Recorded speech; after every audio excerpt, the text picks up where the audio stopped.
You want to decide on a plan to quit smoking, and so that may be that you're going to quit cold turkey and you're not going to use any kind of drugs or any kind of support or counseling. But most people are going to want to have some other kind of plan in place, and that may be tapering off, that you're going to set a quit date, and leading to that quit date, you're going to smoke fewer and fewer cigarettes each day. You could use a nicotine replacement therapy.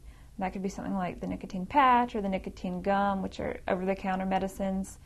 You can also get a prescription from your doctor for a nasal spray or an inhaler, nicotine inhaler, that's going to kind of allow you to slowly, wean yourself off that nicotine.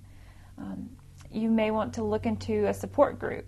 There are different support groups in the community, smoking cessation classes that you could actually attend in person.